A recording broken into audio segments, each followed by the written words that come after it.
Hey, hello. Welcome back to my channel. Today I am bringing you my lovely face from Denver, Colorado. I'm actually currently on a business trip with my dad, and I don't have the physical book of The Sun Is Also a Star today, and that is the book I would like to talk about. I had finished it Monday before I got on a plane Tuesday morning, and I just didn't want to pack it. I didn't want to pack a book that I would not be reading on this trip because I already had very limited space. So anyway, I'm going to kind of give you guys the warning now. I might go into some spoilers because I actually have a lot of thoughts about this book, and yeah, who knows where it's going to go.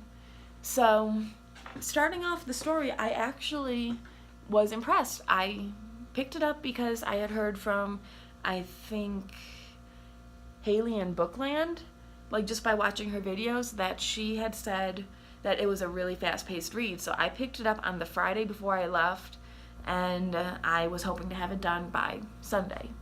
I ended up finishing it Monday, but whatever. I didn't have time to read as much as I wanted to. And I don't know, the first 150 pages were great. They actually kept up at a really fast pace. It was boom, boom, boom, boom. And then as time kind of went on in the story, the middle just dragged. It dragged on, and I was not for it. In the beginning, we met Natasha, who is basically she is getting deported at 10 p.m. that night. She's going to UCIS, I think it's called, or USCIS or something. And she's trying so hard to fight for her family to stay because of what her father had done, and how her father had came into that country illegally and got drunk one night and, spoiler alert, told a cop. He got drunk after a play, and he hit a cop car, and he told him the entire story about how they came illegally. And so basically, I say basically a lot, but they got the notice from Immigrations and Customs that they had to leave. They fought back to try to stay, based on hardship, but in the end they could not win any appeal. And the lawyer they had, the only one they could afford, he basically just said no, just leave now and you'll have a chance at coming back in a few years. So they took that, and now the day has come that they're leaving, and at 10 p.m. they have to go. So Natasha goes to the other place to still try to fight. She ends up being late for her appointment because of Irene, who actually I really wanted to know more about, because she's an adult, she's not a child, she's interested in everybody's stuff, seeing what they have, hoping somebody will pay attention to her. And in this moment, how she interacted with Natasha, she had looked up the Nirvana album that was her phone case, and she found something in Kurt Cobain's voice that made her want to kill herself. And that's it. That is the last mention we hear of Irene, is that she wants to kill herself, and that she's going to plan to kill herself that night. And Natasha goes on to her appointment with this new lawyer, because she was late and she missed one with the old lawyer. Or I don't know who he is, old representative. So then that happens, and I was just kind of wow. Because it's one of those things, how, number one, how hard they were on her, that she was 5 minutes late to an appointment. And they're just nope, sorry, gotta come back tomorrow. But also, in the few seconds of an interaction, what we learned about Irene, how she is this depressed adult, and how she just wants someone to pay attention to her and love her. I actually loved that dynamic, because the one thing I actually noticed it more in this story than anything else, and it helped me realize it again, just throughout my own personal life, is how we interact with people and how we talk to them actually matters. We don't know what everybody's got going on, and just this few second interaction with Natasha, Irene finds this album and she hears something in it, and she wants to kill herself, and she's always thought of it apparently. And like now this has made up her, like this album helped make up her mind, and she would have never gotten to that point, like to that realization without Natasha. Which I'm not trying to say that like Natasha is like the determining factor, but like that was like an interaction that helped make up her mind, and I was surprised. And it was just something that I was like kind of like, wow, like mind blowing. I had to put the book down and walk away for a few minutes. So story goes on. She meets with this new guy who gives her the name of a lawyer that works out in the city who might be able to help her. She calls and sets up an appointment, and as she's like gets downtown, she walks into a record store, sees her ex. She meets Daniel. Daniel at this time is having his own family issue. He's having issues with his brother who got kicked out of Harvard, or like put on academic probation. And he's also struggling because he doesn't want to go to Yale to be a doctor, but that's where his interview is. Like that's who he's interviewing with, like a representative or like an alum from the school, to get in and to go be a doctor based on what his parents want, because they want like what they think is best for their kids. So he's gonna go interview with this guy for Yale, and on the train to go to downtown, there's like an issue, like the conductor freaks out. Conductor starts talking about God and everything else, and basically lets everybody off the train. So everybody goes off the train, and Daniel runs into Natasha, who's just listening to music on the street, and he notices her. And on the back of her jacket is a Deus Ex Machina, which I don't even know the translation for that, but it's apparently something to do with God. And he follows her into the record store, starts talking as she sees her ex who cheated on her with the girl he cheated with, and they're stealing, like, while making out, like she's putting records in her jacket. So Daniel makes some jokes, Natasha kind of comments back, and they all leave, and Daniel starts leaving as well, and they were going to go their separate ways. But then as he sees, like, in the way Natasha's going, he's going the same way, and she has her headphones back in, and she's about to get hit by a car, like, because someone's running a red light. So he comes in, and he goes and saves her. Like, he pulls her back, her phone breaks, her headphones break, like, her headphones that she got from her dad when she still really cared about him, and, like, they broke, like, she's had them for so long, and she's upset. They talk, they have a day, like, and they start really hanging out and just kind of getting to know each other. And this is actually where, like, one of my first big problems came in, because in this beginning, Natasha was talking, and she's like, they're talking about love, they're talking about fate, and she's like, no, I'm not into that, I'm not into that, I don't believe in it. And Daniel doesn't take a hint. Like, is it a good thing in the end? Yeah. But at this point, I was actually creeped out, and I was so upset that I was reading a book about this. Because I don't support anything like this. Like, I'm very big in, like, hey, she's not interested in you. Hey, this isn't okay. But it's like, Natasha kept it going on. She could have gotten up and left. She could have gone the other way. She could have just kept walking away from him. She could have done more to, like, at that point, like, get him to take the hint. In the end, it was a good thing, like, they're together. But it's just, like, I don't know. It just annoyed me. It's, like, also at this time, too, like, we learned that Natasha's best friend is in California, not New York, because she's going for, like, college interviews. And this is the other thing that I had a big problem with, because if my best friend, and I know this, if my best friend was getting deported, nothing would stop me from talking to her that day as much as I could. Like, even if I'm in another state, like, I would still be calling her. I would still be texting her. I would still be, like, talking to her at every free minute possible. Like, not going off and, like, doing, like, 5 different schools. Like, yeah, are the schools important? And yeah, will time go on? Yeah, but, like, in that moment, that's my best friend, and she's gonna need me. And she's just nowhere to be found except for, like, one text. But whatever. Like, we come to find out as the story goes on and this is, like, still, like, a really slow point for me, and I actually did not like how the pacing was here. It was kind of like I knew Natasha and Daniel were, like, a couple. I knew the premise of the story going in, so I knew it was a 24-hour insta-love. And whatever, I was actually waiting for them to, like, actually kiss. I was waiting for them to do other things, and I did enjoy that part. Because it was kind of like, oh, is this where they're going to actually have their first kiss? Oh, is this where they're going to do it? And I enjoyed it.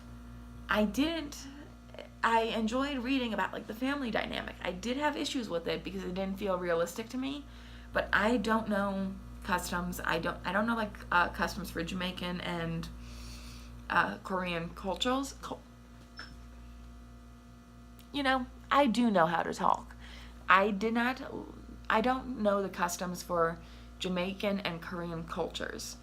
And I don't know, like, how, like, that plays into a family dynamic. So I cannot judge on that. But in my personal viewpoint, like, with my own experiences in this world, it did not feel, like, the family dynamics did not feel realistic to me whatsoever. It's just like, oh, like, I don't think any parent would actually sit there and say they regret their child. I don't think any parent would sit there and disown their child because they didn't go to Yale.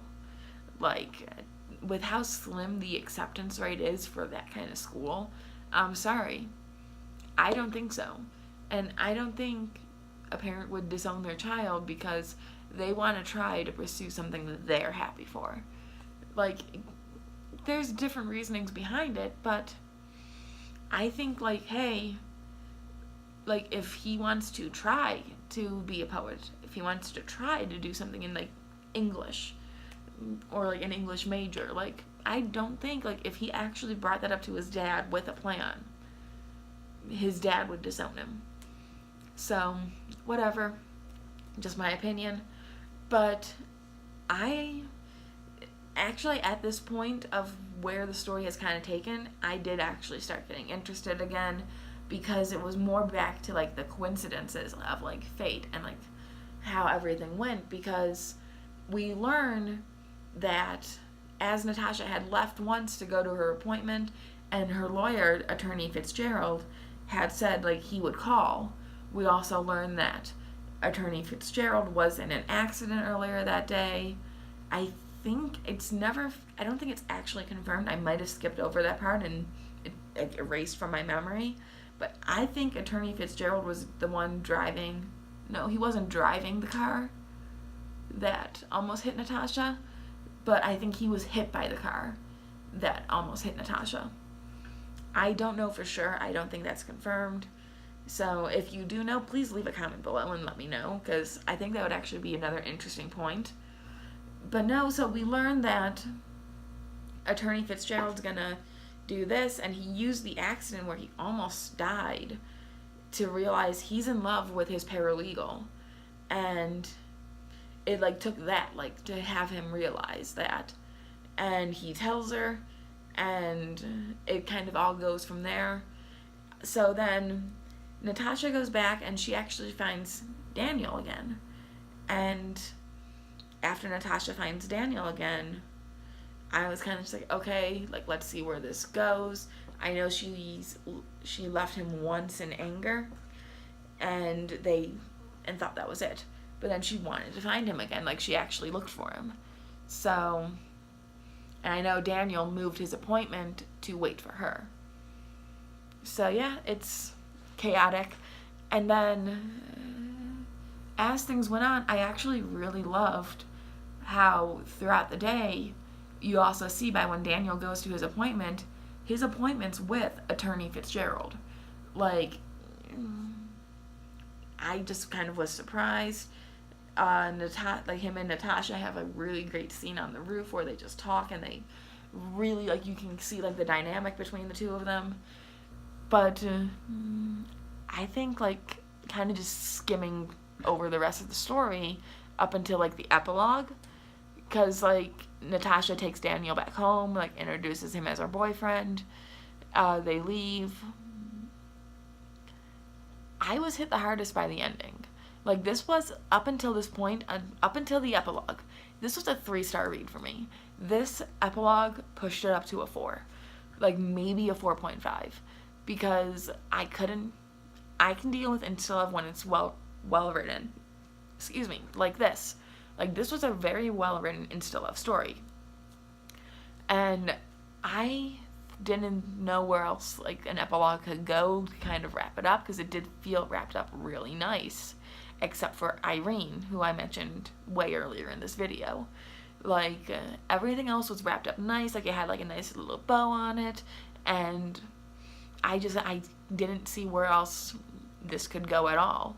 So I go and I read the epilogue. And the epilogue takes place, I think, 10 years in the future, where Natasha and Daniel are actually on the same plane. And Irene is the flight attendant, and she recognizes Natasha instantly, and it all goes back to like one phone call Natasha made where she called the guy at the UCIS or USCIS and said, "Hey, can you tell that lady thanks?" Which was Irene. And like, she went back and she thanked Irene for keeping her, for her being late, because otherwise she wouldn't have talked to that guy, she wouldn't have met Daniel, she wouldn't have met Attorney Fitzgerald, who was at that point about to help her out. And like, it's sad that Attorney Fitzgerald was not able to help her out because he chose to get a hotel room with his paralegal. He chose to do this, and he missed his appointment at the court, which actually broke my heart, because like, I was at this point, I was rooting so hard, and like, just for like those two to be able to stay together, and I couldn't handle it. So in the epilogue, we see that Natasha is on a plane. She's like bleached. She's actually dyed the tips of her hair pink, which is something like Daniel had told her would look good. She actually thought for the longest time that she was dreaming about Daniel, like that, like how much the romance was. And the day that like they just made it up, that it was kind of like the afterthought, and like just like the production of memory. And like, Irene sees Natasha, and Irene's like, "Hey, I don't know if you remember me. Like, you could be the wrong person, but you look you look so familiar, like, as this girl." And when she looks over at Irene and she says, "My name's Natasha," Daniel hears from like a row back, like, "Wait a second," and they actually reunite. And that is actually, I loved this epilogue, but I want more. Like, I want like a novella of what they talk about on the plane. I want a novella of how they're being reunited, like, actually affects things. Because like, this is like a story based so much on time. This is a story based so much on choice. This is a story based so much on fate. Like, I just want to see more of that. And I hope maybe somewhere down the line, like Nicola Yoon, she puts out like a novella. She puts out like, I don't want to say something like Pottermore, but like, just like something, like, just to say like, hey, this is what happened. And that is actually why it's a 4-star read for me. Because like, the middle was so slow. It was so slow. But like, that last 60, 70 pages, it was so packed full of emotion that like, I didn't need the middle. Like, give me the beginning, give me the end. Take out the middle. Like, first 100, 150, and like the last like 70 pages. I'll take those and leave out the middle of like all the awkward, like them talking and just walking around the city because it wasn't as fun for me. Anyway, guys, it's been 20 minutes, wow. So I better get this video posted and kind of just get about my day because it's almost 10 o'clock, or it's 10:30 here, and I actually kind of wanted to go explore the city in spite of the impending blizzard.